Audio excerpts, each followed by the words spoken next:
From the rugged desert outside Yuma, Arizona, this is Outpost Outspoken. Outpost Outspoken is the official podcast of U.S. Army Yuma Proving Ground, which conducts natural environment testing of military equipment in Arizona, Alaska, and the tropics.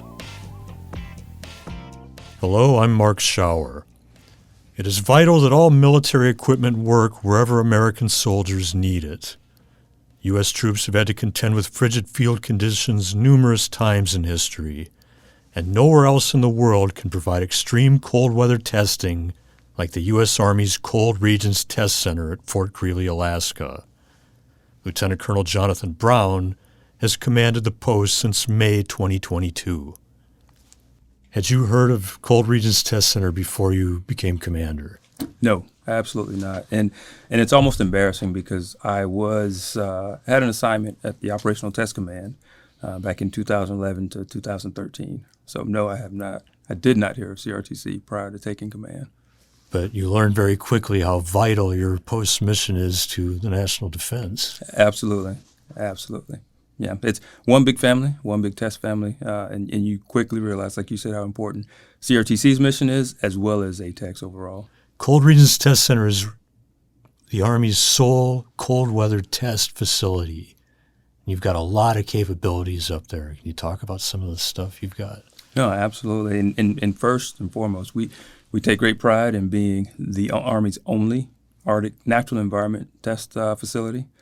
Some of the things or capabilities that we do have, of course, very similar to here at YPG, instrumentation, fabrication, IMO, targeting, telemetry. Some of those, for depending on how large the test is, we do draw upon some of the skill set and capacity here at YPG. But our capacity and skills are similar to YPG, but what we like to tell folks is we specialize in cold. I say we, but really my team, they know cold. And it's not uncommon in the wintertime to see temperatures 50 degrees below zero. Right. I personally, this being my first winter at CRTC in Alaska, I personally stood out in 52.7 below zero. Now, CRTC also has the Army's only cold weather test track, the first test track, too, of its kind, and it's open to private industry customers as well as DA, DOD customers. That is correct. But U.S. government tests do have priority, and when we don't necessarily have to implement or exercise that priority, we do open it up and support private industry or commercial automotive testing. And we multiple customers year after year, repeat customers come to take advantage of our test facility. I mean, virtually every major automaker you can name has been there at some point or other, I think. At some point or other, yes. And we've seen an increase in EV customers who've come out. Previous examples, of course, Tesla is one of our repeat customers, but Stellantis, as well as Rivian, were out this past winter test season. So it's always an exciting time across CRTC during the peak of our winter test season. But when you see multiple vehicles going around the track using the various obstacle courses, hitting the snow field at X, miles per hour, it only increases the excitement. You talked about the peak winter testing. It's not as though CRTC is a seasonal facility, though. You have just as much things to do in the summertime as when it's 50 below. We do. Predominantly, we focus on reset. But as an example, this winter, as a matter of fact, in about a month or so, we have a demo test toward the mid to end of July, and then a radio or waveforms test coming up in August. So our mission does include year-round testing, and that's one of the messages that we are trying to communicate, or that we do communicate across the Army and some of our test customers. And resetting and refitting from those brutal winters is not an easy undertaking either. No, it isn't. As you can imagine, those extreme temperatures, they do damage to a lot of the surfaces, a lot of the buildings, our infrastructure. So, yeah, one of the biggest undertakings is ongoing right now. We have a great team out repairing our test track, as a matter of fact, the actual surface, filling cracks with both new and old replacement seals. So, yeah, a lot of reset happens during the summertime. An environmental cold chamber couldn't hope to match the conditions that they get in the natural environment at Cold Regions Test Center, could it? No, absolutely not. Environmental chambers are good for cold soaking, but to get the true effect and the impact of the natural environment, there's only one way to do it, is to take whatever you're cold soaking and move it out into the natural environment. I think back in history to things like the experience Marines and soldiers endured at the Chosin Reservoir, for instance, during Korea, and had dedicated cold weather testing, developmental testing existed at that point in history. A lot of the very extreme hardships that those men faced wouldn't have happened. They may have happened, but there may have been, through testing, developmental testing, tactics, techniques, and procedures, or TTPs, if you will, to help mitigate and reduce the risk of serious injury or degradation to some of the equipment that was used during that time period. Are you expecting a busy season this winter? Absolutely. Yeah, our test schedule, our winter test schedule, is still shaping up. Not a lot of things have been codified or formalized, but it's usually the trend. We'll start to get to mid-August to September, and we will have solidified the majority of our winter test schedule. But we do expect a busy winter test season. Lieutenant Colonel Brown, thanks so much for being here today. I appreciate the opportunity. Always good to talk to the ATEC family.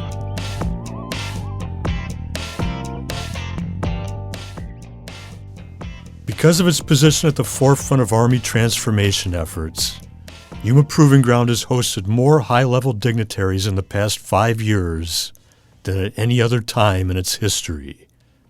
Protocol Officer Jim Stickney, a career Marine Corps veteran, has been at the forefront of making each of these visits a success. Had you heard of Yuma Proving Ground before you started working here? So I got stationed here in the U.S. Marines in the mid-90s, and I had heard of Yuma Proving Ground, but just that it was a small Army base. That's all I really know. I didn't really know what a proving ground was. And I came out here a few times to what's now the Howard Cantonment area. I came out a few times to get some uniform items. At that time, the Army had some nicer boots than what the Marines had, so I came out here and got some boots. And then just a few other odds and ends that did transition across. And then at the tail end of your Marine Corps career, you were doing extensive protocol work as a collateral duty. I was. So being a adjutant in the Marines, an operations NCO, we were often on the front line as far as visitors coming into the command. The unit that I was with had the Rolls-Royce mechanics for the Harriers at the time, and a lot of times our senior visitors would come in and want to tour the engine plant, and so I assisted in that on several occasions. There was times where, even as a young NCO years prior, that I met a one-star general in Rockhampton, Australia, and he came to meet with my colonel, and so I was responsible for getting him to point A to B to ultimately ending up at Z, and trying to meet his goals and expectations while he was there. So I did have some experience. I guess I didn't really. I just looked at it as a mission to do and get the mission done, but I didn't look at the big picture protocol-wise as I do here at YPG. Is your experiences doing protocol at YPG significantly different from when you were in the Marine Corps? The basic handling of military officers, senior executive service members, pretty much, in my opinion, remains the same across services.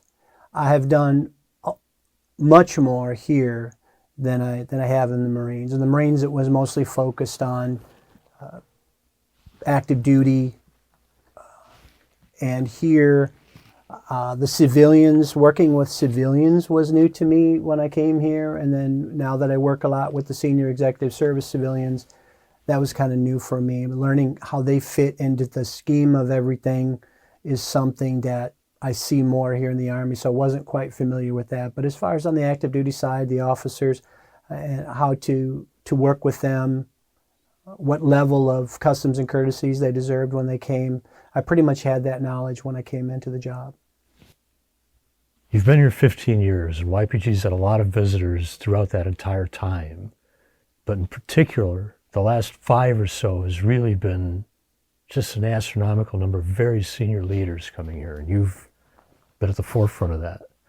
And I have. I'm usually the first phone call that the aides or the executive assistants make, either myself or they contact our test officers, letting them know that they're coming to YPG, and then in turn, what I don't get funneled to me, the test officers will funnel to me and let me know what's coming in. My goal here as a YPG protocol officer is to handle all distinguished visitor functions that come here to YPG. I want that test officer to be able to be focused on what's going on at the test and the technical side of everything there with the particular equipment that they may be testing or whatever. So I want to take that logistical administrative burden off the hands of the test officers. I want to be able to kind of, for lack of a better term, kind of wrap my arms around the visitor, take care of all their needs while they have here at YPG, get them out to the test site, get them to interface, get them to see the program.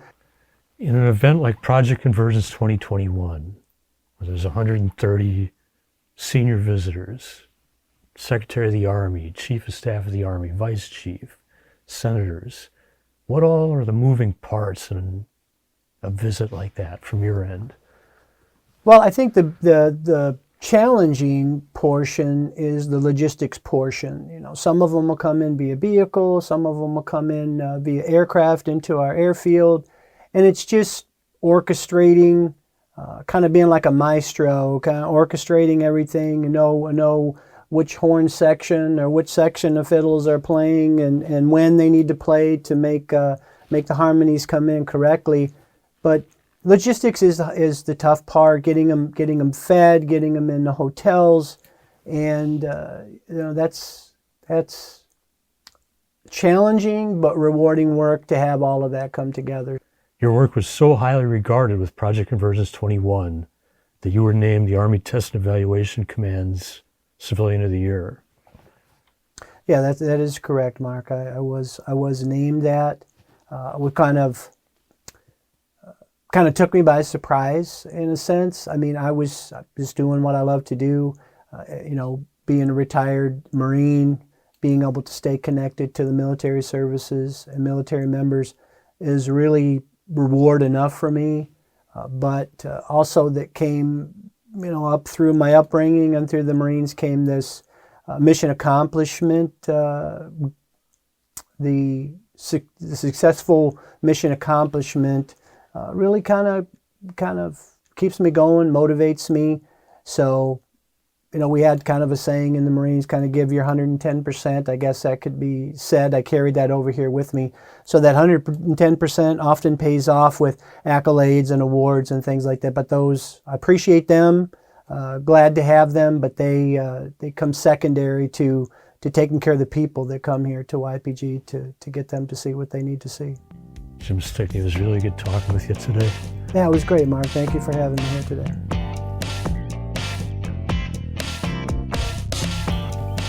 This has been Outpost Outspoken. Thank you again for listening. We'll see you next time from the Army's busiest test center.